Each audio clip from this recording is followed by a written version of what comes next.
Nous vous souhaitons la bienvenue à la chapelle des adorateurs, centre d'adoration, de parole de vie. Nous sommes heureux de vous présenter ce message et nous croyons qu'il sera pour vous une bénédiction. Que votre cœur soit transformé à l'écoute de ce message. Chapelle des adorateurs, un cœur, une vie pour Dieu.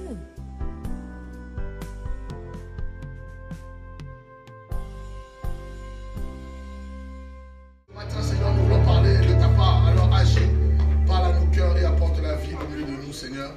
Au nom de Jésus, Amen. Alors aujourd'hui, le monde entier parle de Pâques. Alléluia. Vous savez, je vais vous donner un secret. Je vais vous donner un secret. Dites avec moi un secret. Je vais vous donner un secret. Pierre a dit, à qui irons-nous? C'est toi qui as les paroles de la vie. Quelqu'un dit Amen. Amen. Sache toujours dans ta vie que les paroles de la vie sont avec Jésus. Alléluia. C'est Jésus qui a les paroles de la vie. Alors, parce que Jésus a les paroles de la vie, je t'encourage, je t'en supplie. Lorsque tu as besoin que la vie vienne en toi, parce qu'il y a peut-être une certaine mort qui s'est installée, va vers Jésus. Quelqu'un dit Amen. Amen. Vous savez, la foi n'est pas simplement quand on veut attendre de Dieu des bonnes choses. La foi, c'est aussi quand on est mal et on va vers la présence de Dieu. Ça aussi, c'est la foi. Alléluia. Parce qu'on sait qu'à ce moment-là, nous allons trouver la vie auprès de lui. Quelqu'un dit Amen. C'est pourquoi je dis à quelqu'un, laisse le Seigneur te remplir. Ne laisse pas quoi que ce soit prendre le contrôle de ton cœur. Alléluia. On dit avec moi, Seigneur, mon cœur est à toi.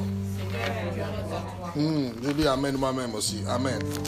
Alléluia. Alors, ce matin, tout le monde entier parle de Pâques. Alléluia. Ceux qui savent faire le marketing ont déjà acheté des œufs au chocolat, des poissons au chocolat, je sais pas moi, des biches au chocolat, tout ça là. Toutes ces choses-là, c'est bien parce que bon, le monde, il sait ce qu'il sait faire. Hein. Il sait exploiter des occasions pour faire de l'argent. Donc, on ne peut pas en vouloir aux magasins, aux boutiques de vente du chocolat. Mais nous devons comprendre que la Pâques, c'est plus que le chocolat. Quelqu'un dit Amen. La Pâques, c'est plus que les œufs au chocolat. La Pâques, c'est une véritable... Déjà, c'est une recommandation du Seigneur. Alléluia. Vous célébrerez la Pâques. La Pâques, c'est une célébration. Et je bénis Dieu pour la manière dont le frère Patan aussi a conduit ce temps de modération, parce qu'il était dans le même esprit. D'ailleurs, même le message que j'allais vous donner aujourd'hui, j'étais en train d'hésiter entre parler de la célébration ou parler de ce que je veux dire. Mais finalement, c'est ce que je veux dire que je veux dire. Quelqu'un dit Amen. Parce que je crois que si je parle de la célébration, je vais répéter ce que le frère Patan a dit. Il a tellement bien fait ça que, alléluia, on va entendre autre chose. Alléluia. Alors aujourd'hui, la Pâque, on parle de résurrection. La résurrection. Oh, Jésus-Christ est ressuscité. Alléluia. Qui sait que Jésus-Christ est ressuscité? Amen. Pardon, je reprends. Est-ce que quelqu'un sait dans cette salle que Jésus-Christ est ressuscité? Ou bien certains d'entre nous pensons qu'il est encore sous la terre, il est devenu, je ne sais pas quoi. Jésus-Christ est ressuscité. Alors, lorsqu'on vous parle de la Pâque, on doit vous parler de deux Pâques. Dites avec moi deux Pâques. Mais en réalité, vous allez comprendre que le fond, c'est le même message. Il y a ce qu'on appelle la Pâque juive. Il y a ce qu'on appelle aujourd'hui, entre griffes, la Pâque chrétienne. Alléluia. La Pâque juive, vous connaissez l'histoire du peuple d'Israël quand Israël est esclave en Égypte. Quelqu'un dit Amen. Et pendant 400 ans, ils sont esclaves. Pharaon domine sur eux. Vous savez, quand vous êtes esclave, vous n'avez pas votre liberté. C'est quelqu'un d'autre qui décide même de ce que vous mangez. Les esclaves, hein, c'est pas... Il y a deux personnes, il y a deux types de catégories de personnes qui sont esclaves. Il y a les esclaves et les pauvres. Les pauvres aussi sont esclaves. Parce que les pauvres, c'est pas eux qui décident. Vous voyez, quand un pauvre va chercher, quand tu vas chercher la nourriture au secours catholique, tu décides pas. On te fait un tas. Un tas. Même si on a mis les vermicelles dedans, on a mis des choses que tu n'aimes pas manger, on te dit tais-toi, tu prends. C'est ça aussi la pauvreté. C'est une forme d'esclavage aussi. On dit avec moi, Seigneur, délivre-moi. Seigneur, délivre-moi. Israël est en esclave en Égypte pendant 400 ans. Et là, ce peuple va souffrir parce que Pharaon, vous voyez, Pharaon les fait travailler. Alléluia. Il les fait travailler, ils sont esclaves, ils ne sont pas libres. Ils dépendent de ce que Pharaon veut faire, veut dire. Et finalement, jusqu'à ce que le temps de Dieu arrive, où Dieu veut libérer son peuple. Quelqu'un dit libérer son peuple. C'est un message pour dire aussi à quelqu'un, tu peux être longtemps sous esclave. Tu peux être esclave de quelque chose pendant longtemps. Mais il y a un jour, Dieu va décider de te libérer. Alléluia. Oh, il faut que tu saisisses le jour de la libération. Quelqu'un dit Amen. Alors, quand Dieu a décidé maintenant de libérer son peuple, il va susciter un homme qu'on appelle Moïse. Alléluia. Il a suscité Moïse parce que Dieu est un esprit. Dieu ne fait rien au milieu des hommes s'il ne passe par d'autres hommes. Quelqu'un dit Amen. Ce n'est pas un esprit qui va venir, qui va aller parler à Pharaon. Non, Dieu a eu besoin de passer par un homme pour accomplir ses desseins. Et Dieu n'a pas changé jusqu'à aujourd'hui. Dites avec moi, Dieu n'a pas changé. Parce que Dieu aujourd'hui continuera d'utiliser le même système. C'est-à-dire, il aura besoin d'un homme pour accomplir ses desseins. Quelqu'un dit Amen. C'est pour cela que Moïse, c'est un homme que Dieu va trouver avec ses failles et ses défauts. Vous connaissez que Moïse était un homme très colérique. Alléluia. Moïse était colérique, mais Dieu, quand il a regardé au milieu du peuple, il a dit, le meilleur profil pour cette mission-là, c'est Moïse. Quelqu'un dit Amen. Je suis en train aussi de dire à quelqu'un, peut-être que tu trouves que tu n'es pas le bon profil pour la mission que Dieu veut te confier, mais sache que Dieu t'a confié la mission. Quelqu'un dit Amen. Non, je reprends ceci. Moïse n'était pas un homme parfait. Moïse était un homme avec un caractère, comme on dit, bizarre, colérique. Moïse a même tué quelqu'un à cause de sa colère. Mais Dieu dit, c'est le bon profil qu'il me faut. Quelqu'un dit Amen. Or, ce que j'aime avec Dieu, c'est que les critères de Dieu ne sont pas les critères des hommes. Je dis en français courant, ce que j'aime encore avec Dieu, c'est que là où les hommes peuvent voir, je ne sais pas quoi, Dieu voit autre chose. Alléluia. Le regard de Dieu sur toi n'est pas le même regard que les hommes sur toi. Alléluia. C'est pour cela que des fois, c'est important de rester sur le regard de Dieu. Alléluia. Parce que le regard des hommes peut être très cruel. Alléluia. Moïse est suscité pour aller donc libérer ce peuple. Parce que le peuple doit entrer en liberté. Mais Pharaon va résister. Pharaon ne veut pas que le peuple sorte d'Égypte. Donc Pharaon va vouloir faire, comme on dit, le bras de fer avec Moïse. En réalité, il ne faisait pas le bras de fer avec Moïse, il faisait le bras de fer avec Dieu. Parce que derrière Moïse, il y avait Dieu. Alléluia. Vous savez, des fois, lorsque le diable veut susciter les personnes pour faire le bras de fer avec vous, en réalité, ce n'est pas avec vous qu'il faut un bras de fer. Il faut un bras de fer avec celui qui est derrière vous. Je vais vous dire une chose. Ayez peur des gens qui sont sous mandat. Je parle en français courant. Ayez peur des gens qui sont sous mandat. Quand je dis des gens qui sont envoyés en mission. Quand quelqu'un est en train d'accomplir quelque chose dans le cadre de sa mission, sache que ce n'est pas lui à qui tu as affaire à celui qui l'a envoyé en mission. Or, un ambassadeur, quand tu vas représenter la France quelque part, si tu touches à l'ambassadeur, ce n'est pas à lui que tu touches à la France. Alléluia. Pourquoi même les djihadistes là, eux-mêmes ils savent qui vont enlever. Les djihadistes peuvent enlever les Congolais, ils peuvent enlever les Français, ils peuvent enlever les Soudanais. Mais quand il s'agit d'Américains, là, ils réfléchissent avant d'enlever. Parce qu'ils savent qu'il y a des gens qu'on ne touche pas. Alléluia. Amen. Quand tu touches à eux, c'est toute une nation qui est derrière. C'est des milles et des mirages qui sont derrière. Alléluia. Et Pharaon résiste à Moïse. Il résiste à Moïse, mais Moïse, finalement, tient ferme jusqu'à ce que Dieu va démontrer sa puissance, va déployer sa puissance par des différentes plaies qui vont s'opérer en Égypte. Jusqu'à la 10e plaie. Pharaon, vous voyez, il y a des gens qui ont un cœur dur. Dis avec moi, Seigneur, je ne veux pas être comme Pharaon. Prie, dis avec moi, Seigneur, je ne veux pas avoir le cœur de Pharaon. Pharaon est dur. Il a vu la première plaie. C'est-à-dire la manifestation de la puissance de Dieu. Pharaon ne l'a pas convaincu de Dieu que non, ce peuple-là est un peuple de... Son Dieu lui demande de partir. Non. Il dit aussi son cœur. Deuxième, vous savez, vous n'avez pas besoin d'attendre d'énormes souffrances pour obéir. Quelqu'un dit Amen. Non, vous n'avez pas besoin de souffrir pour obéir. Parce qu'il y a des personnes en fait qui veulent souffrir avant de considérer que ce que Dieu dit était vrai. C'est malheureux d'en arriver à la souffrance. Alléluia. Parce qu'il y a des souffrances, des fois, quand vous arrivez là, vous pouvez y laisser votre peau. Malheureusement, alors ce n'était même pas la volonté de Dieu. Alléluia. Donc, soyez obéissants. Dites avec moi, soyons obéissants. Non, mais comme Pharaon, le mot obéissant et lui, c'est deux choses différentes. Pharaon jusqu'à la 10e plaie. Et à la 10e plaie, c'est la dernière. Dieu décide de frapper l'Égypte ce jour-là par les premiers-nés d'Égypte. Il dit tous les premiers-nés des Égyptiens seront frappés. Même les animaux, les premiers-nés là, ils vont être frappés. Le Pharaon lui-même, son fils sera frappé. La mort va passer. L'ange de la mort passera le soir pour s'aimer la terreur. Vous savez, quand vous réveillez un matin, le premier de votre voisin, il est mort. Le premier de l'autre voisin qui est à gauche, il est mort. Celui qui est à droite, il est mort. Celui qui est en face, il est mort. Les voisins qui sont derrière leur premier, ça va s'aimer la terreur. Alléluia. Donc ce jour-là, l'ange de la mort devait passer pour s'aimer la terreur.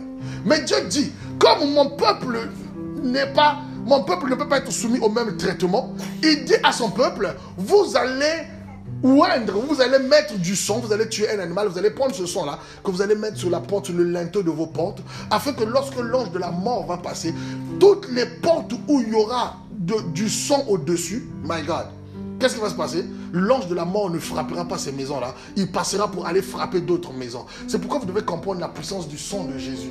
Parce que regardez, l'ange de la mort, quand la mort arrive, là où il y a le sang sur le linteau, la Bible dit quoi? L'ange de la mort va sauter, va passer outre. La sécurité ne se trouvera pas parce que les gens sont parfaits à l'intérieur, mais la sécurité de ces personnes-là se trouvera parce qu'il y a le sang qui a été mis sur eux. Alléluia. Regarde, aujourd'hui, ta sécurité ne se retrouve pas dans ta perfection à toi, à la manière des hommes, mais ta sécurité se retrouve parce que le sang de Jésus-Christ est sur ta vie. Amen. Quelqu'un dit Amen. Amen.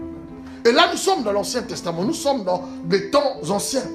Et ce soir-là, l'ange de la mort va passer. Et avant même, le Seigneur donne des instructions. Je ne veux pas rentrer dans tous ces détails-là. Il leur dit de célébrer la Pâque. C'est-à-dire, la Pâque, vous savez ce que c'est? La Pâque, c'est la sortie. Pâque veut dire pêche, ça veut dire quoi? Passer outre. Passer outre quoi? Il y avait une terreur, il y avait la mort qui régnait. Ce jour-là, le peuple Israël devait passer au travers de cette atmosphère. C'est-à-dire, la mort ne devait pas avoir un effet sur eux. En réalité, cette Pâque-là, c'est quoi? C'était la victoire sur la mort. Alléluia. Parce que la terreur et la mort étaient sémées partout, sauf pour ceux qui étaient en Christ.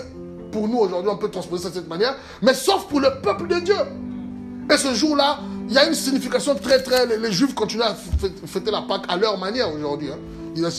Parce que ce jour-là, ils doivent manger du rôti. Il y a des coutumes juives aujourd'hui, même ils font ça. Vous allez à Paris, là, quand c'est la Pâque juive, ils font la même chose. Ils se lèvent, ils mangent des herbes amères. Parmi les recommandations que vous trouverez dans le Lévitique, je pense, ils doivent manger des herbes amères. Ils doivent manger un agneau qui a été rôti, pas assis mais debout. Tout ça, ce sont des significations, ce sont des symboles que le Seigneur leur avait donné de respecter dans la célébration de cette Pâque-là. Parce que manger les herbes amères, c'est se souvenir de toutes ces années d'esclavage. Ils sont restés en Égypte.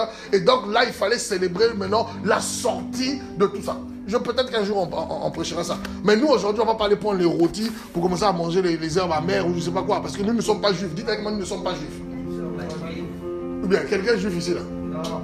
Ou bien, oui, Thierry, c'est elle ou Ketama ou je ne sais pas qui, là. Thierry, peut-être qu'il faut nous cacher, il faut nous mentir des origines, peut-être que... Non. Nous ne sommes pas juifs. Mais par contre, quand on arrive dans le Nouveau Testament, Jésus-Christ lui-même aussi a fêté la Pâque, n'est-ce pas? À quel moment Jésus-Christ a fêté la Pâque? Lisez la Bible, pardon. Lisez la Bible. Ça, c'est les histoires de l'école du dimanche. Oui, quand ils ont célébré la Sainte Seine. Mais avant d'aller à la croix, voilà un lecteur de la Bible. Avant d'aller à la croix, Jésus-Christ a célébré la Pâque. Et pendant cette Pâque-là, justement, pendant ce moment-là, c'est là où il y a eu la transition entre la Pâque juive et la Pâque que nous fêtons maintenant. Parce que la Pâque que Jésus-Christ a fêtée avec ses Juifs, la commémoration, qu'est-ce qu'il a dit? Ils ont partagé le repas, la Sainte Seine, ainsi de suite. Qu'est-ce qu'il dit? Il dit, vous ferez ceci en mémoire de moi. Alléluia.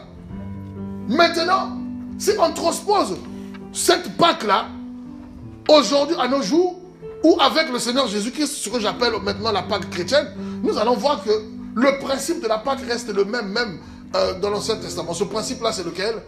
C'est la victoire de la vie sur la mort. Parce que quand on dit aujourd'hui, on célèbre la Pâque parce que Jésus-Christ a été ressuscité, ben oui, il a été ressuscité, mais avant la résurrection. En fait, mon message, c'est avant la résurrection. C'est-à-dire quoi? Il a été ressuscité le 3e jour, il a eu la victoire sur la mort. Il est sorti de la domination de la puissance de la mort pour revenir à la vie. C'est l'image de la même chose. Les Juifs sont sortis de l'esclavagisme d'Égypte pour aller vers le pays de Canaan. C'est-à-dire qu'ils sortaient du fait qu'ils étaient dominés par... Parce que quand je dis quand vous êtes un esclave, vous êtes dominé. La Bible dit vous êtes esclave de ce qui domine sur vous. Si c'est l'argent qui domine sur vous, vous êtes esclave de l'argent. Si c'est le sexe, vous êtes esclave du sexe. Si je sais pas moi, si c'est les bougies, vous êtes esclave de bougies. Voilà, d'autres c'est les voitures qui dominent sur eux. Mais toute personne qui est dominée a besoin de libération. Amen. La bonne nouvelle justement c'est la libération. Et donc vous verrez que Jésus-Christ quand il est mort les 3 premiers jours ou les 2 premiers jours, la mort l'écrasait. La mort avait la victoire sur lui parce qu'il était mort. Il ne parle plus, on l'a mis comme on mène leur sépulcre là, ainsi de suite. Donc dans le monde des ténèbres, oui, on l'a gagné, on l'a vaincu. Mais ce jour-là, à l'image des plaies qui frappent l'Égypte, il y a une puissance qui va se manifester dans le séjour de mort qui va sortir Jésus-Christ de la domination de la mort pour le ramener à la vie. Amen. Et quand il sort de là, on voit quoi? On voit la même image, c'est-à-dire qu'il passe outre, il domine la mort, c'est-à-dire que la mort n'a plus de pouvoir pour lui, c'est-à-dire que c'est la victoire, la Pâque, donc c'est la célébration de la victoire sur la mort. Quelqu'un dit Amen. Je vais lire Romains chapitre 6, versets 4 à 5. La Pâque, c'est une célébration. Nous devons célébrer quoi? Nous devons célébrer le jour où nous avons eu la victoire en Christ. Dis à quelqu'un qui est à côté de toi là, tu as eu la victoire en Christ. Non, dites avec moi, j'ai la victoire en Christ. J'ai la victoire en Christ. J'ai la victoire en Christ. Vous savez, Jésus-Christ, c'est ce frère-là qui va gagner le trophée et qui fait profiter les bénéfices du trophée à toute la famille. Alléluia. C'est lui qui allait se battre, il a remporté. Mais les conséquences de ce qu'il a remporté vont concerner toute la famille. Alléluia. C'est pourquoi aujourd'hui, en tant que frère aîné, la Bible dit nous sommes héritiers, co-héritiers avec lui. Oui, il a gagné la victoire, mais il nous fait profiter cette victoire-là. Quelqu'un dit Amen. C'est pourquoi je veux dire à quelqu'un aujourd'hui, Jésus-Christ te fait profiter la victoire. Et Romains chapitre 6, 4 à 5. Nous avons donc été ensevelis avec lui, afin que comme Christ est ressuscité par la gloire du Père, de même, nous aussi, nous menions une vie nouvelle. Voilà, répète. En réalité, le thème de mon message, nous devons accepter d'abord de mourir avant de ressusciter. Relis. Oui, relis. Nous devons d'abord mourir avant de ressusciter. Ah, mais pasteur, la Pâque, pourtant, c'est avoir la domination sur la mort. Oui, mais il faut que d'abord la mort soit. Vas-y. Donc, par le baptême en sa mort, nous avons donc été ensevelis avec lui, afin que comme Christ est ressuscité par la gloire du Père, de même, nous aussi, nous menons une vie nouvelle. Alléluia. Regardez, pour aujourd'hui comprendre et célébrer véritablement la... Parce qu'il y a certains chrétiens qui sont en train de parler, c'est la seule chose qui retiennent, c'est le chocolat. Mais vous devez comprendre que la Pâque, c'est la célébration de la victoire sur la mort. Ça veut dire qu'avant qu'il y ait la résurrection, puisque c'est la résurrection qui amène la victoire, le fait que Jésus ait été ressuscité, c'est là où on a vu qu'il a vaincu la mort. S'il n'avait pas été ressuscité, on n'allait pas dire qu'il avait vaincu la mort. Donc, avant qu'il y ait d'abord la résurrection, il faut qu'il y ait la mort avant. C'est-à-dire, si on n'est pas mort avant, on ne peut pas ressusciter. Or, la résurrection nous introduit dans une vie nouvelle. Or, la résurrection nous introduit dans une vie de puissance. Ça veut dire quoi? Tout enfant de Dieu qui veut vivre une vie nouvelle en Christ et qui veut manifester la puissance de Dieu doit d'abord passer par la case de la mort. Je parle en français courant. Si tu n'es pas encore passé par la case de la mort, tu ne pourras pas vivre la vie nouvelle en Christ. Et cette vie nouvelle est une vie de gloire, est une vie de puissance. C'est pour cela que quand Jésus-Christ est ressuscité, les gens disent, je dis même pas les gens, la Bible dit que Jésus-Christ a un autre corps, il a une autre dimension de gloire. Il passe à travers les murs. Comment il s'est introduit dans la maison où ses disciples étaient rassemblés? Ce n'était plus la même personne qu'il connaissait avant. Il est ressuscité avec une puissance. Il est ressuscité avec une vie de gloire. La vie nouvelle en Christ ne peut être possible que lorsque quelqu'un meurt avant. Ah, dis à la personne qui est à côté de toi, accepte de mourir. Non, non, non. Dis encore à la personne qui est à côté de toi, accepte de mourir. Dans tous les cas, si tu refuses de mourir, tu ne vivras pas la vie nouvelle en Christ. Si tu refuses de mourir, tu ne vivras pas la vie que Dieu a réservé pour toi, cette vie de puissance. C'est pour cela qu'il y a certains chrétiens, ils manifesteront jamais la puissance tant qu'ils ne sont pas morts. Qu'est-ce qu'on appelle mourir? C'est vraiment là la question. Oui, tu veux célébrer la Pâque, mais est-ce que tu es mort? Tu veux célébrer la victoire sur la mort? Tu es sûr que tu as la victoire sur la mort? Est-ce que déjà tu es mort? My God, avant qu'on parle de la victoire sur la mort, il faut déjà mourir. Est-ce que toi tu es mort? La Pâque de Jésus-Christ, lui il était mort et il a vaincu sa mort. Est-ce que toi tu as vaincu ta mort? Je parle en français courant, mon ami. Jésus-Christ a vaincu la mort qui le concernait lui. Le troisième jour, il a été ressuscité par la puissance du Saint-Esprit. Mais est-ce que toi, tu as vaincu ta propre mort? Si je vais encore plus loin, est-ce que toi, tu es mort même? Parce que si tu n'es pas mort, tu ne peux pas vivre la résurrection. La résurrection n'est possible que pour ceux qui meurent. Alors, mourir, ça veut dire quoi? Mourir veut dire quoi? Mourir, ça veut dire mourir. Quelqu'un dit Amen. Parce que mourir, il n'y a pas de façon d'expliquer mourir. Mourir, c'est mourir. Alléluia. Ne commencez pas à sortir du culte en disant, pasteur, il commence à nous envoyer des cultes comme ça là, nous, c'est la vie, on veut célébrer. Non. Mais pour apprécier la vie, il faut voir la mort. Les gens qui sont passés à côté de la mort pendant le coronavirus, là, 3 mois, on a mis des tuyaux sur eux, là. Quand ils ont commencé à retrouver la vie, la force, ils apprécient mieux la vie. Parce que la meilleure manière pour toi d'apprécier la vie, il faut des fois passer à côté de la mort. Ou bien il faut mourir même. Alléluia. Le passage que je viens de lire, la Bible dit quoi? De la même manière que nous avons été morts par le baptême en Christ, donc lorsqu'on vous baptise, vous mourrez. C'est pourquoi c'est important de passer par les eaux du baptême. Quand on vous baptise, vous mourrez à vous-même. Et lorsque la Bible dit, lorsqu'on vous ressort, c'est l'image, la même image de la résurrection de Christ qui sort donc du tombeau. Cette fois-ci, en quoi?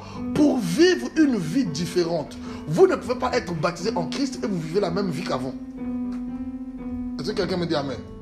Vous ne pouvez pas passer par la mort, par le baptême, et vous sortez de là, vous continuez de fonctionner, vous continuez d'avoir la même mentalité, comme si on ne vous avait jamais baptisé. Ce n'est pas possible. En réalité, le baptême, c'est le choix de faire, de mourir à soi-même. Oui, c'est vrai que ce n'est pas une œuvre charnelle. Vous ne pouvez pas forcément mourir à vous-même par vos propres efforts. Mais est-ce que vous avez la volonté de mourir à vous-même?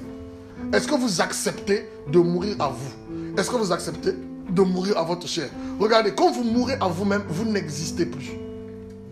Quand vous mourrez à vous-même, vous ne réclamez plus rien. Quand vous mourrez à vous-même, vous n'attendez rien rien qui vienne par rapport à vous. C'est ça le mort. Le problème de beaucoup de chrétiens, c'est qu'on n'est pas mort dans l'église.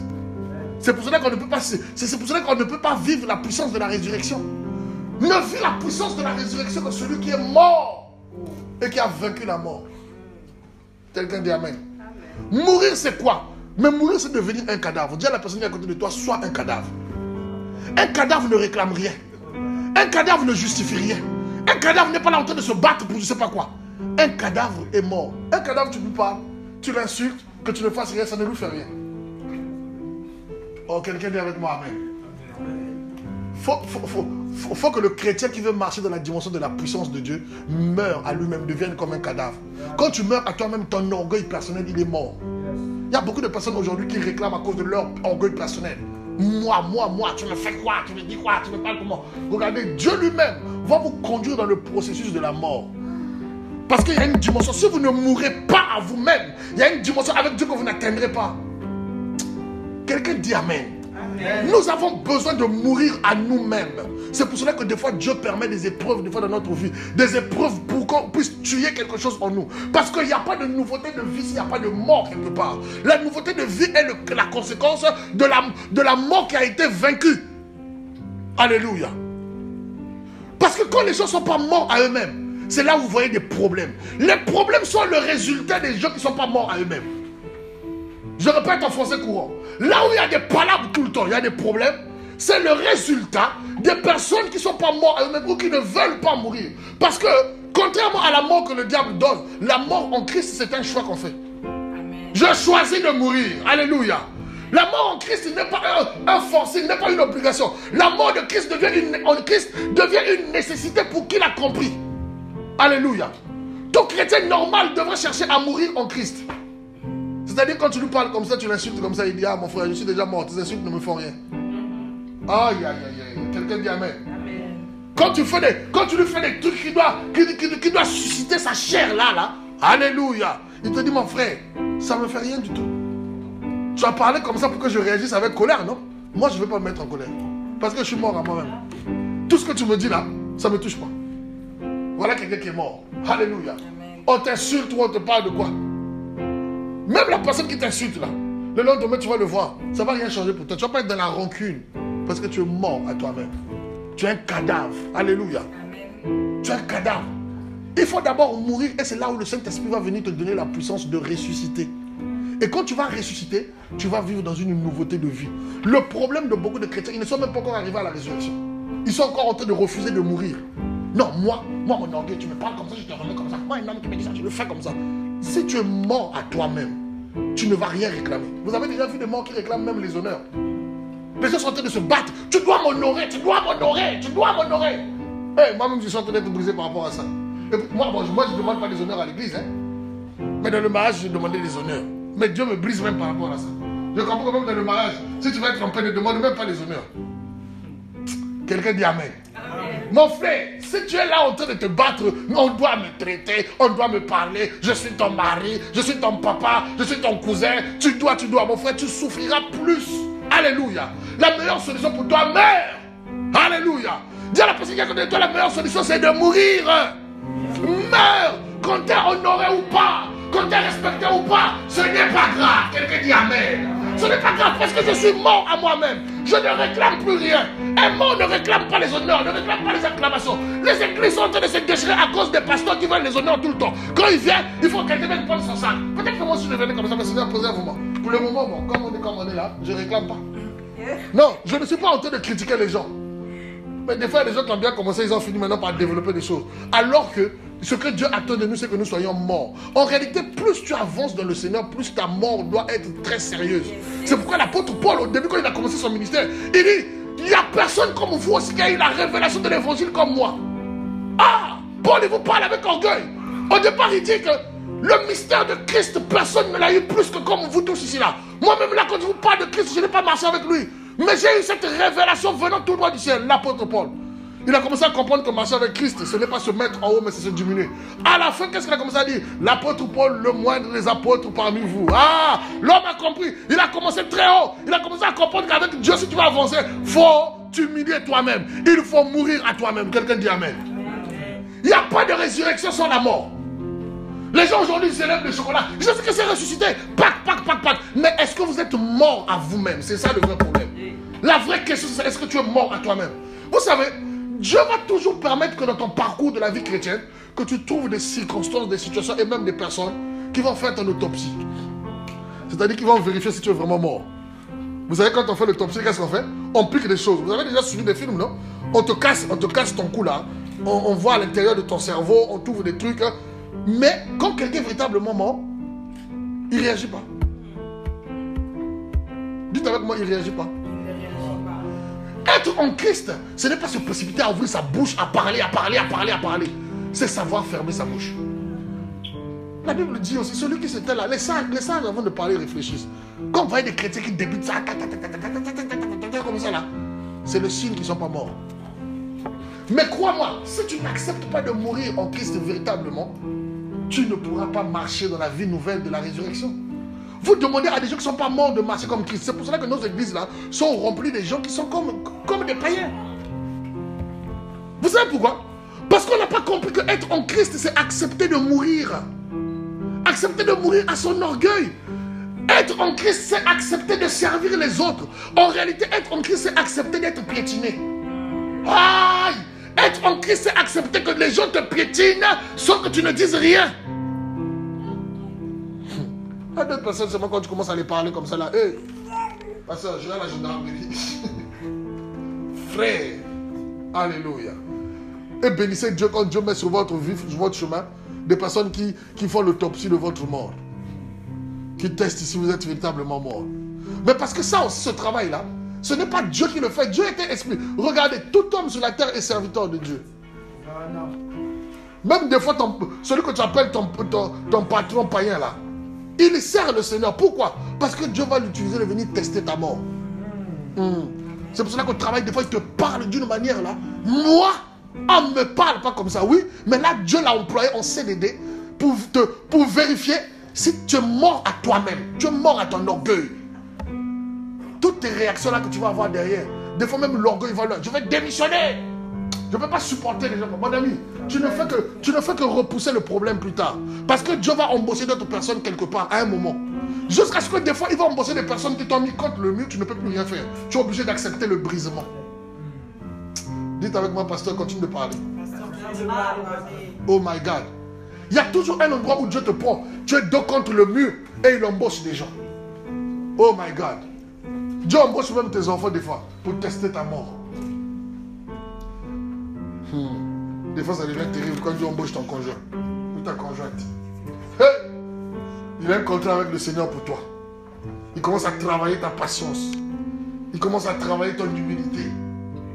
Il commence à travailler ce côté-là chez toi qui... Parce que, sincèrement, si on n'est pas mort, on ne peut pas vivre une vie nouvelle. Continuons toujours dans Romains chapitre 6, 8 à 11. lis maintenant à partir du verset 8 jusqu'à 11.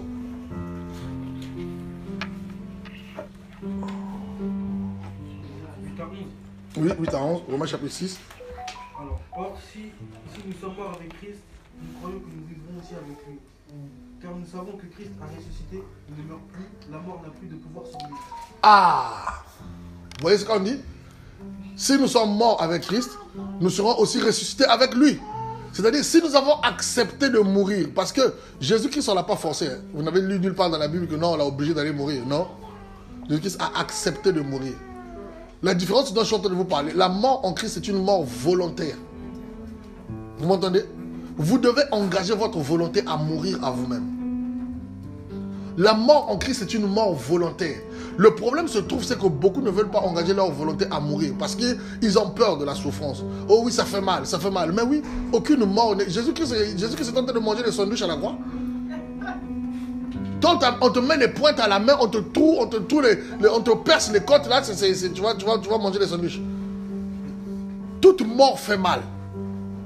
Dites avec moi, toute mort fait mal. Toute mort fait mal. Même la mort de Christ à la croix était douloureuse physiquement.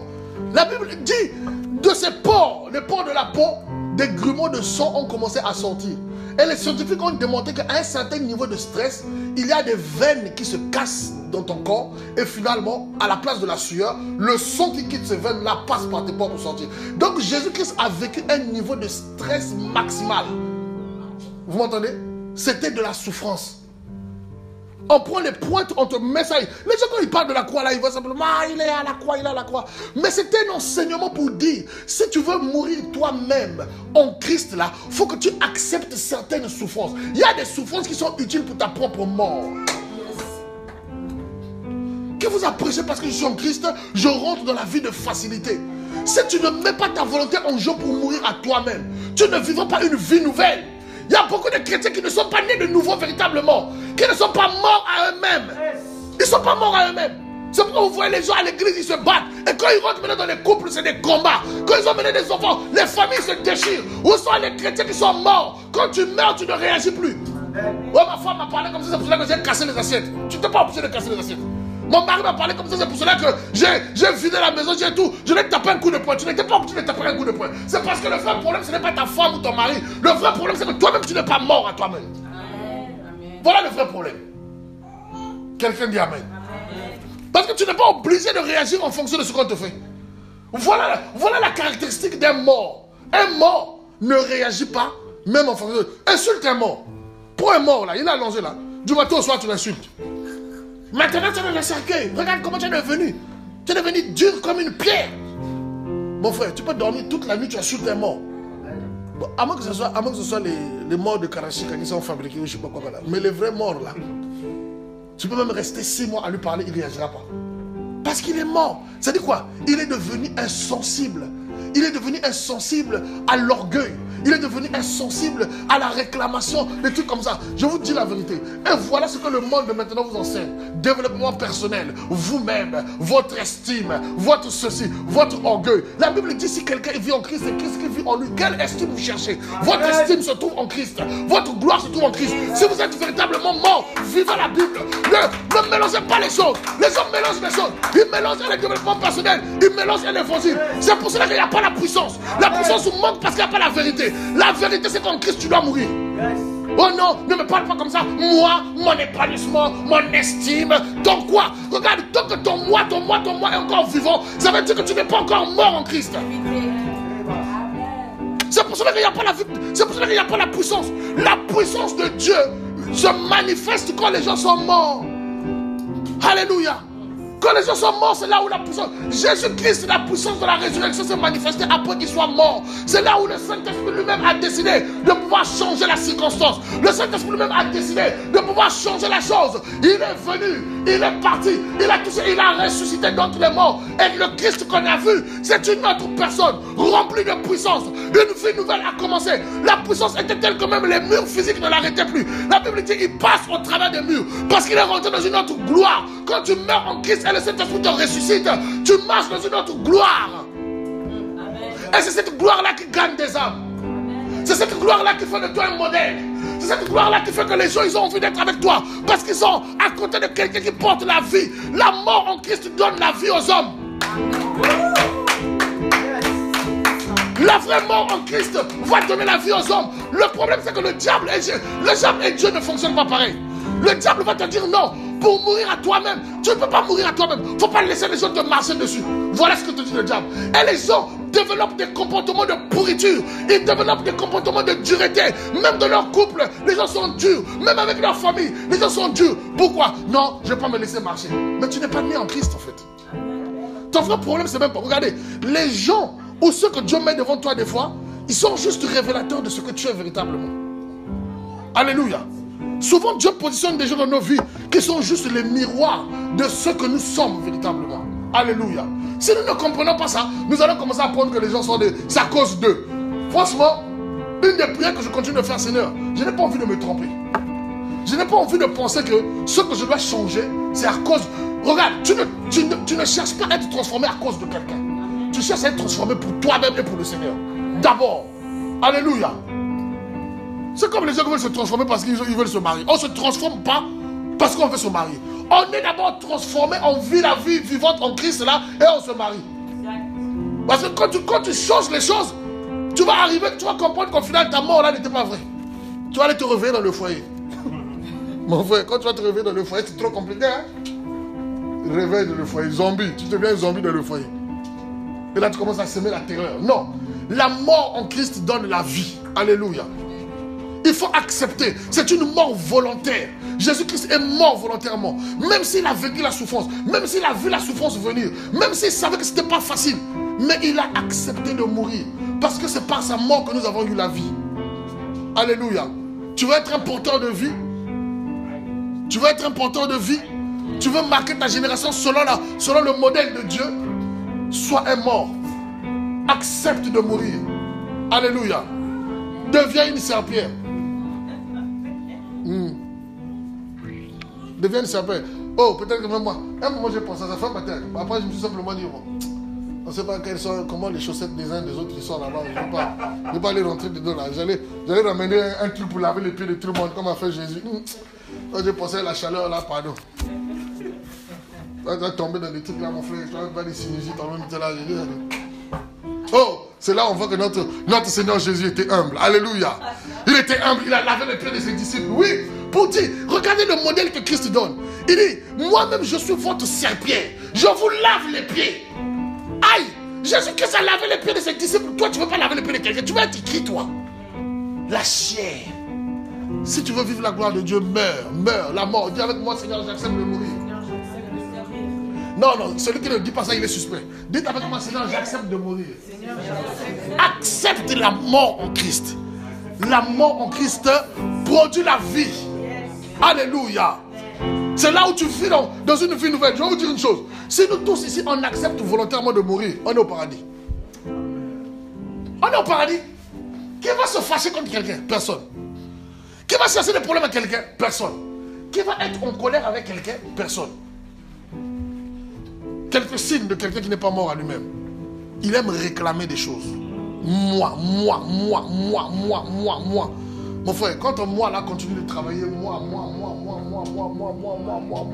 Et tu commences à entendre comme un écho, moi. Je vais vous dire une chose. Si vous voulez même être bien même dans le mariage, mourrez à vous-même. Quand vous rentrez dans cette relation-là, mettez-vous dans une position d'aller servir. Que non d'être servi. La plupart des gens qui rentrent pourquoi les servent finissent toujours frustrés.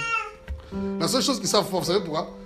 Mais c'est que Jésus-Christ lui-même, il y a un programme de Dieu avec chacune de nos vies. Et ce programme-là, Dieu ne va pas le sauter. Nous allons suivre. Alléluia. Nous allons suivre ce parcours. Dieu n'a pas besoin Dieu n'a pas peur de tes followers sur Internet. Dieu n'a pas peur des gens qui t'acclament. Dieu n'a pas peur des gens qui sont à tes crochets. Dieu, il n'a pas peur de ça. Dieu, il a un programme. Son programme, c'est que tu meurs pour vivre en lui. C'est pour cela qu'on dit, si quelqu'un est en Christ, il est une nouvelle créature. Oh, ce n'est plus moi qui vis, c'est Christ qui vit en moi. Vous êtes sûr que c'est Christ qui vit en vous? Vous êtes sûr que vous l'avez dit, c'est Jésus-Christ qui habite en vous? Jésus-Christ qui habite en vous, c'est un méchant jusqu'à. Jésus-Christ qui habite en vous insulte les gens. Jésus-Christ qui habite en vous, c'est un bagarreur. Jésus-Christ qui habite en vous, il est méchant. Ça, c'est quel Jésus-Christ? C'est Jésus-Christ de Taïwan ou je ne sais pas quoi. C'est quel Jésus-Christ?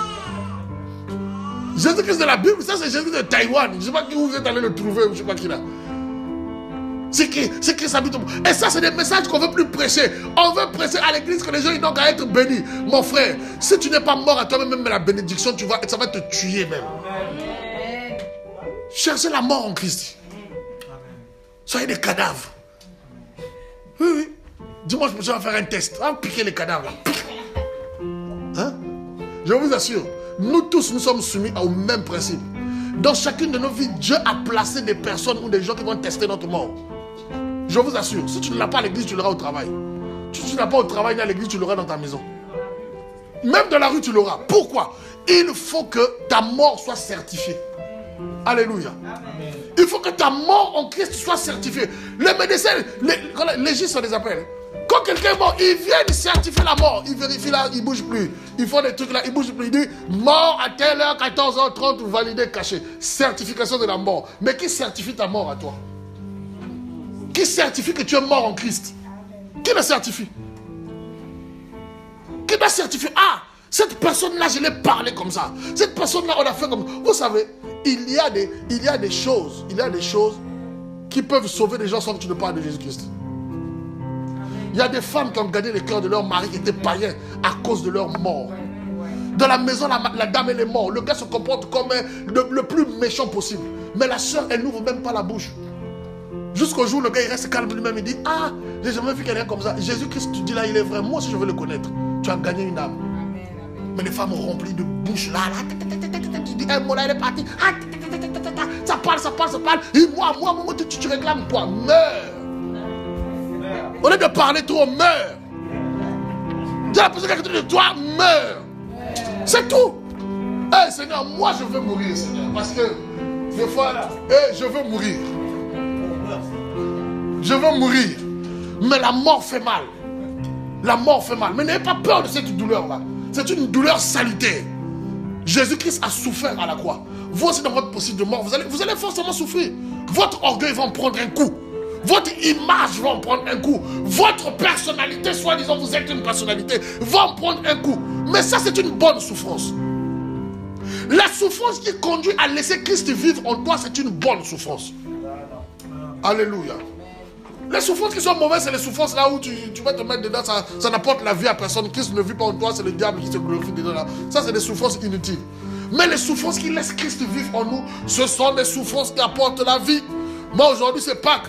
Au lieu de fêter la résurrection, je suis venu vous dire, avant de ressusciter, mourrez d'abord. C'est là où la résurrection aura véritablement un sens. Sinon, c'est des paroles pour rien. Alléluia. On dit on ressuscite avec Christ pour une nouveauté de vie. Quelle est la nouveauté de vie que nous avons? Quand j'arrive à cette dimension-là, moi-même, des fois, je dis Seigneur, pardon, je vais mourir, tue-moi. Hey, à partir de ce soir, tes prières doivent changer. Dis Seigneur, tue-moi. Quelqu'un doit dire, Thierry, dis à Dieu, tue-moi, Seigneur. Il faut juste éviter que ta maman soit dans les parages pour qu'il puisse paniquer. Dis Thierry, c'est quelle prière tu fais? Dis Seigneur, tue-moi. Amen. J'ai besoin de mourir. Et c'est une mort volontaire. Accepte de mourir. C'est là le combat. En fait, le combat entre Dieu et ses enfants se trouve là. Quelqu'un est en Christ, il est devenu une nouvelle créature. Ce n'est plus moi qui vis, c'est Christ qui vit en moi. D'accord. Comment Christ vit en toi? Montre Christ qui vit en toi. Non. Mourir à soi-même, c'est mourir à ses désirs charnels. Mourir à toi-même, c'est mourir au monde pour être ressuscité en Christ. On dit bien en Christ. Alléluia. Voilà le message de la Pâque, les amis. Après ça, on va vous partager les chocolats, c'est pas grave. Mais avant de donner les chocolats, que Dieu nous aide à mourir à nous-mêmes. Très peu de chrétiens meurent à eux-mêmes. Très peu de chrétiens. Vous savez, lorsque vous êtes mort à vous-même et que Dieu commence à faire des choses avec vous, vous allez même fuir la gloire des hommes. Vous m'entendez? Les gens qui meurent à eux-mêmes fuient la gloire des hommes. Moi, j'ai vu des gens se cacher. Dieu fait un miracle avec eux. Tout le le monde est en émoi pour le suivre, Le gars, il fuit. Il dit, j'ai pas besoin de ça. Parce que je suis mort à moi-même. Quand vous voyez des gens qui recherchent des choses, ils se battent corps et âme. Quand tu es mort à toi-même, tout ce que Dieu peut faire de toi, tu bénis les gens, ou tu as un sujet de bénédiction, tu as une inspiration, ça ne va pas te monter la tête. Parce que tu es mort. Quelqu'un dit Amen. Parce que tu es mort. Quand tu es mort à toi-même, si Dieu fait des exploits avec toi, ça va te garder humble. J'ai vu des présidents de la République. Jack, dans son église, le dimanche, il va faire ses offrandes. Il passe dans les rangées là pour que les gens mettent des offrandes. Président de la République. Regardez des gens qui sont morts à eux-mêmes. Toi, si tu deviens simplement même chef de la région d'Île-de-France, tu vas nous oublier ici. Ça veut dire que, oh, c'est quelle église dans cette petite salle là où il y a des odeurs des fois, ou je ne sais pas quoi. Tu vas oublier où Dieu t'a visité. Meurs à toi-même. Vous savez, c'est pour cela que Dieu aujourd'hui élève rarement ou de temps en temps. Parce que l'élévation de Dieu est en rapport avec ta dimension de mort. Parce que Dieu, même pour ta propre protection, ne peut pas élever à un certain niveau quelqu'un qui n'est pas mort. C'est pour cela que ta vie peut stagner pendant un moment tant que tu n'acceptes pas de mourir. Vous m'entendez? Dieu ne va pas vous aider. Regardez, partout on fait je parle sur internet là où on fait boire les gens l'huile, que ce soit l'huile de goyave, l'huile de cacao, je ne sais pas quoi, pour que l'élévation vienne. On vous trompe, on vous manipule, on vous bouffe l'argent. Je vous dis la vérité.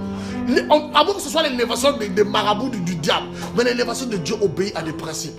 Tu ne peux pas rentrer dans une certaine gloire avec Dieu tant que Dieu n'est pas sûr que ton cœur est mort au désir charnel, ton cœur est mort à certaines choses. Si tu n'es pas mort par rapport à ça.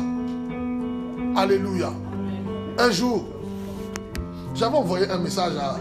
Il y a un des pasteurs que je connais au Congo-Brazzaville, qui est un très bon pasteur et aussi un très bon chef d'entreprise. Aujourd'hui, il a la tête, il est PDG de Congo Télécom, une entreprise d'État. Donc, il avait fait tellement de bonnes choses comme moi, je suis dans le domaine des télécoms. Donc, quand j'ai vu un peu ses réalisations, j'étais tellement bluffé. Je lui ai envoyé un message dans son email personnel. Ah, je lui ai envoyé un message, je mets mes trucs. Et il me répond. Quand il me répond, dès que je vois la réponse, moi-même, je me suis senti orgueilleux. Est-ce que vous pouvez sentir une certaine... C'est-à-dire que tu lis le message de la personne, avec ce qu'il réalise, avec ce que Dieu fait avec lui. Toi-même, tu sens que tu ne réalises rien, mais tu es orgueilleux plus que lui. C'est-à-dire que son message m'avait communiqué l'humilité.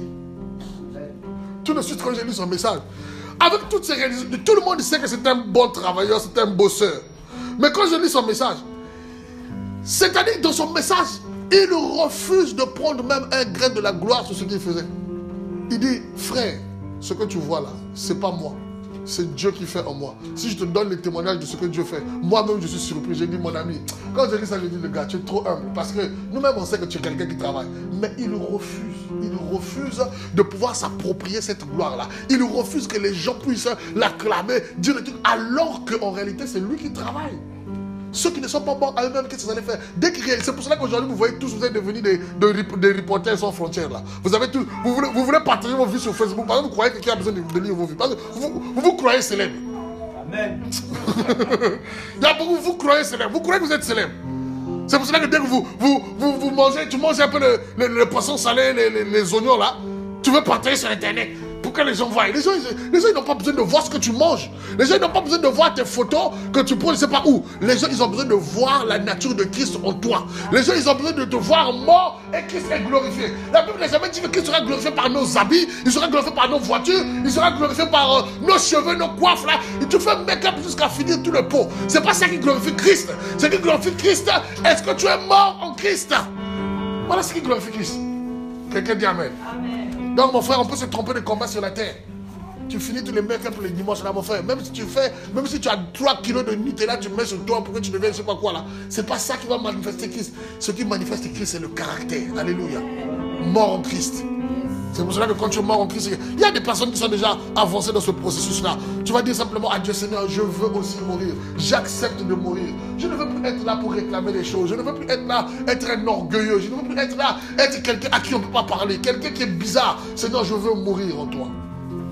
Parce que je sais que la puissance de la résurrection est réservée à ceux qui sont morts.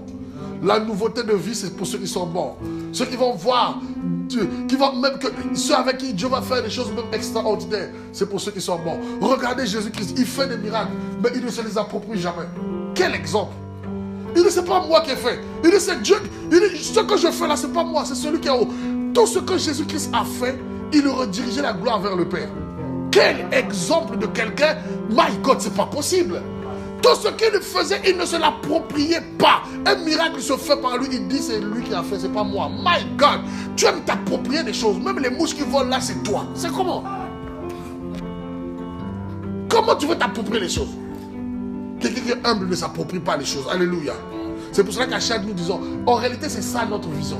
Servir à la louange de son nom. C'est-à-dire quoi? Nous ne prenons pas la gloire de Dieu. Nous ne voulons pas que les gens nous regardent. Nous ne voulons pas que les gens pensent que c'est nous. Alléluia.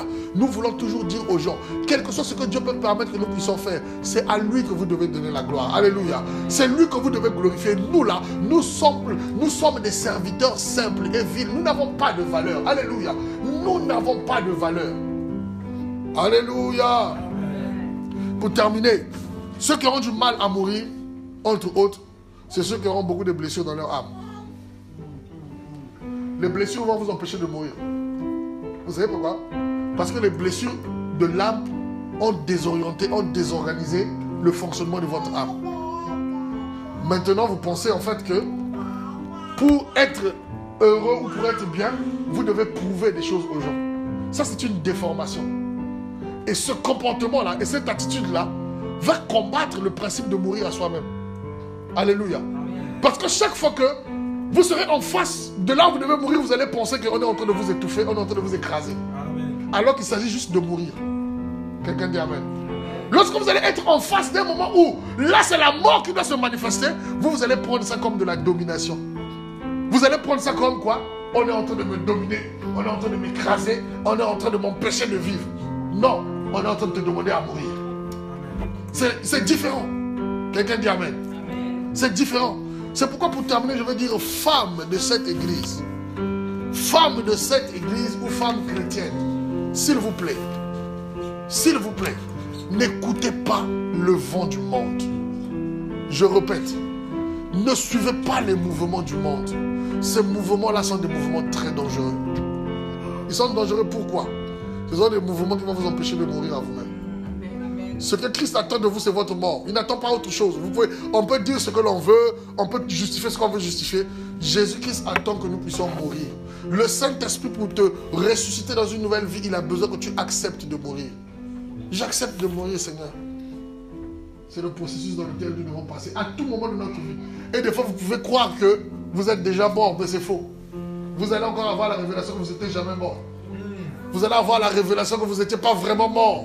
Il y a des choses qui vont commencer à se révéler. Vous allez dire, oh Seigneur, je reconnais que je ne suis pas véritablement encore mort. Et quand tu reconnais, tout de suite la direction doit être les genoux à terre. Seigneur, je veux mourir. Alléluia. Est-ce que tu veux mourir pour vivre en Christ? Est-ce que tu veux mourir pour vivre en Christ? Si l'amour pour Christ et pour Dieu est tellement grand pour toi, alors accepte de mourir.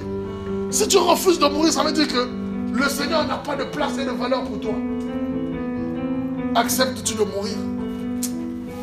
Ah, quand je pense à ça, même je suis en train de me voir moi-même.